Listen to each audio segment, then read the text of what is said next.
আমরা উচ্ছে জমিতে কীভাবে উচ্ছে তুলি আজকে তোমাদের সাথে সেটাই শেয়ার করব। হ্যালো এভরিওয়ান, তোমরা কেমন আছো? আশা করি ভালো আছো, আর আমি খুব ভালো আছি। আবারও চলে এসেছি একটা নতুন ভিডিও নিয়ে। আজকে তোমাদের সাথে শেয়ার করব উচ্ছে তোলা। ভিডিওটা তোমরা কন্টিনিউ দেখতে থাকো। এই যে দেখো, এটা আমাদের উচ্ছে জমিটা।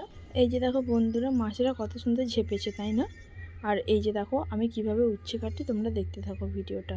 এই যে দেখো এক একটা কেটে নিচ্ছি উচ্ছে। সব খুব ছোট উচ্ছেগুলো কাটবো না, যেগুলো বড় বড় আছে সেগুলোই কেটে নেব। উচ্ছে বেশিরভাগই পোকা, গরমের উচ্ছে খুব একটা ভালো হয় না, যে উচ্ছেটা বর্ষাকালে হয় সেটাই ভালো হয়। এই যে দেখো উচ্ছেগুলো কত বড় বড় হয়েছে, তাই না? প্রথমে আমি ব্লেডের দিয়ে কাটছিলাম, তারপর সোনুর পাপা বললো ব্লেড দিয়ে না, হাতে করে টেনে টেনে ছিঁড়ে নি। হাত দিয়ে টেনে টেনেই তুলে নিচ্ছিলাম উচ্ছেগুলো। এই যে এখানের উচ্ছেগুলো দেখো কত বড় বড় হয়েছে। এগুলো উচ্ছে না, এগুলো করলা। উচ্ছে এত লম্বা লম্বা হয় না, উচ্ছেগুলো ছোট ছোট হয়। আমি ভুল বলেছি, এগুলো উচ্ছে না, এগুলো করলা। আজকের মতো টাটা।